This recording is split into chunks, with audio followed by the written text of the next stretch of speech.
Hey, it's Mark Ferguson with Investor More, and we're back outside another house flip. This is one we have finished and listed on the market. So we're going to show you what it looks like after everything's done, all the staging is done. And we bought this one from YouTube, so I'll talk about that.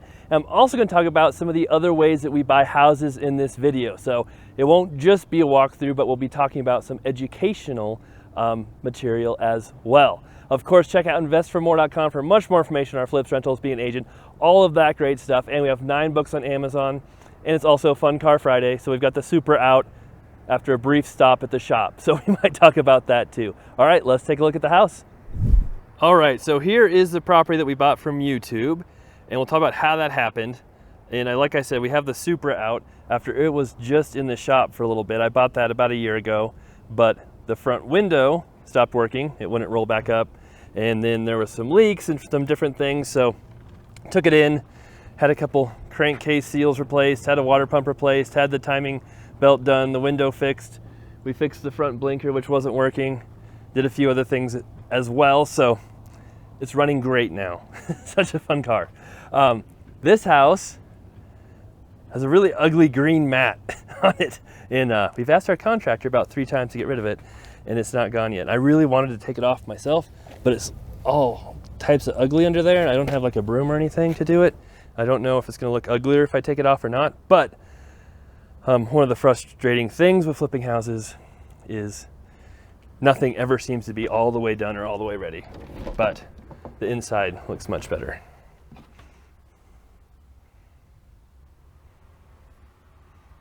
So like I said, I bought this house from YouTube for $175,000.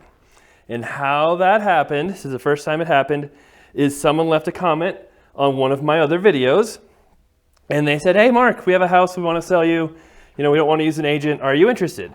And I said, sure, I am interested, thinking, oh, nothing's probably going to happen of it. You know, it's probably a house in Kentucky or Florida, which happens a lot. Be like, hey, I've got a great deal for you in Florida. You should come buy it. And I'm like, sorry, I'm not buying in Florida right now.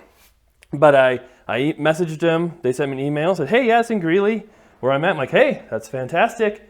And then I'm, you know, with some of these off-market deals, a lot of times people want a whole lot of money and not pay real estate agents. So they still want full retail value, but then they just don't want to pay the commission. So those deals don't work well for us. We have to get a pretty good deal to make money flipping houses. So you never know what people's expectations are. But I talked to them, we met, I made them an offer. We went back and forth just a little bit, and we agreed on a price. So that was pretty cool to see. The house was not in amazing shape when we bought it. It did need some work, and I think they had bought it as a fixer-upper as well and just never gotten around to doing all the work. Like I said, we paid $195,000 for it.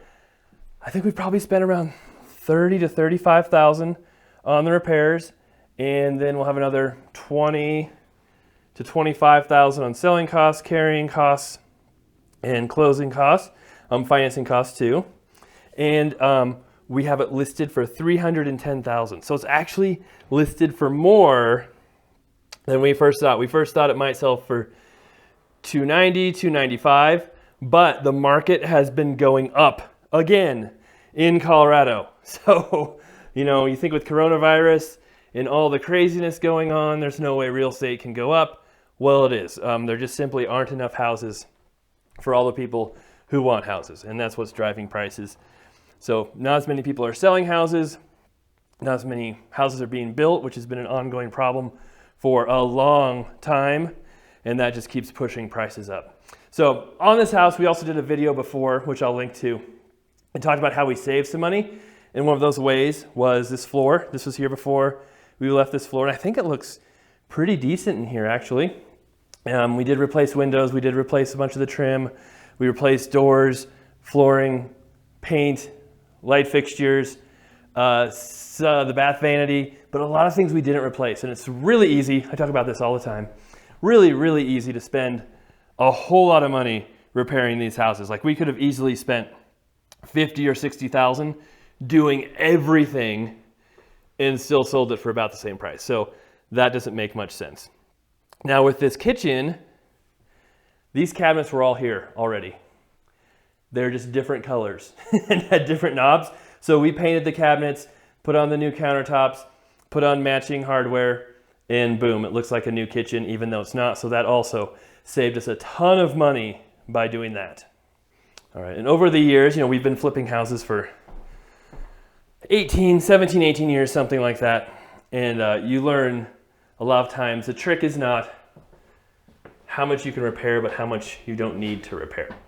And sometimes people say, oh, the house looks horrible, or you could have done so much more. And it's true, we could have done so much more. You could have made that look much prettier, but it will go behind the dryer or washer and won't look nearly as bad.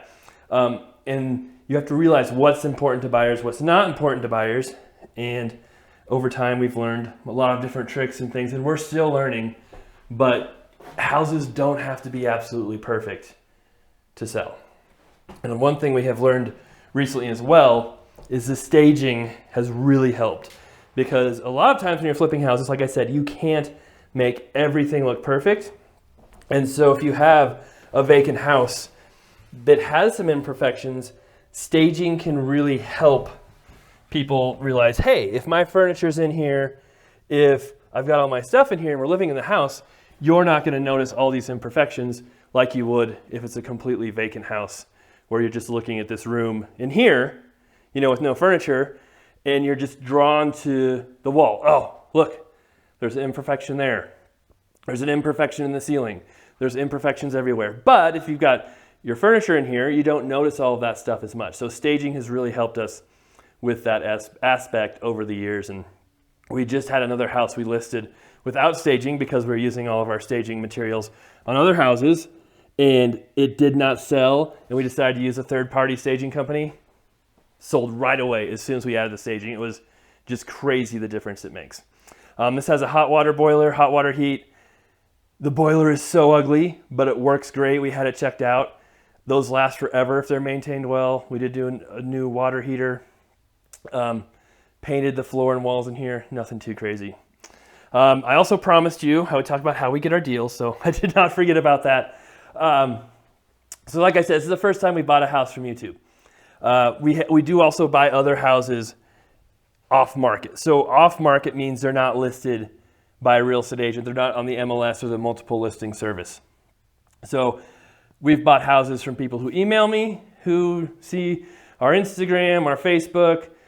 We've bought houses from networking because other agents know me. They know I buy houses. Other lenders know me. We've always tried to do business in a very stand-up professional way.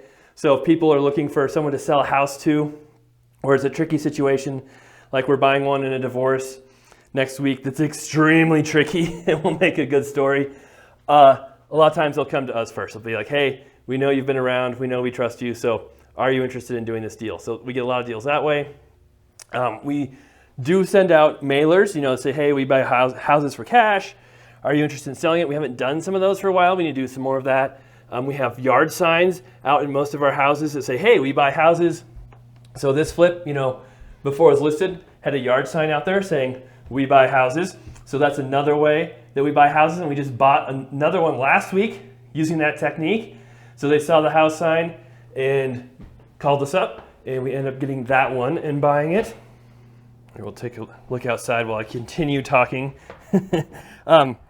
We also buy a lot of houses from wholesalers.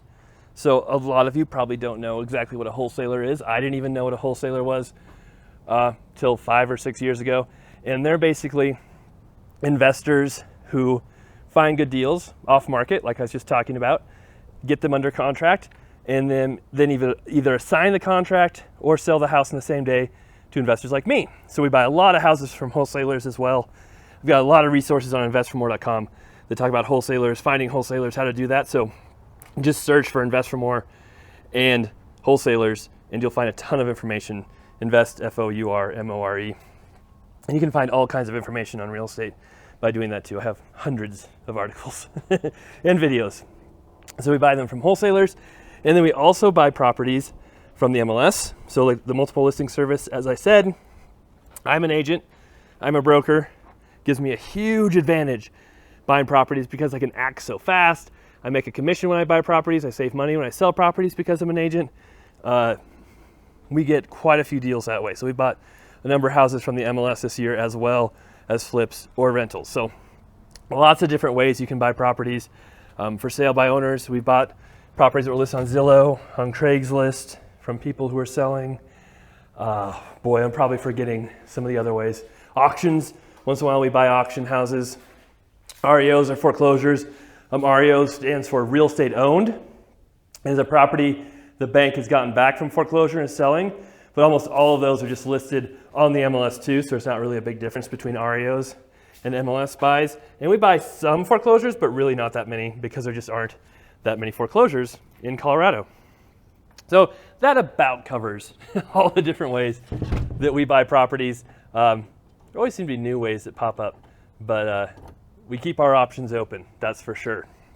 So that's the property. Like I said, it is currently for sale. I really want to get a few things done here pretty quick though, like that green pad out front. It's a very simple fix. But we'll see how it goes. We did list another one 2 days ago, had 6 offers in the first day, so the market is still going crazy, that's for sure.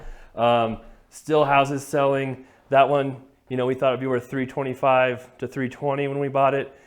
We listed it at $335, $329, and had offers, many offers over list price. So still a very crazy market here in Colorado. All right, that's the house. Hope you guys enjoy the tour. And if you're wondering, yes, I did get a haircut. So I've had people tell me before on my videos that I'm wearing a wig, but it is my real hair. It doesn't come off, at least not all of it at once in my hand. But I did get a haircut, so thank you for those who are concerned with my hair. Like I said, we have much more information on investformore.com. Rentals, flips, wholesaling, articles on all of those. We have 9 books on Amazon if you want more information, how-to books on how to actually invest in real estate or just buy houses, so please check those out. We love the likes and comments and shares, so please keep those going. And welcome new subscribers. If you're brand new here, love to see a comment from you as well. All right, we'll be back with many more videos coming up here soon.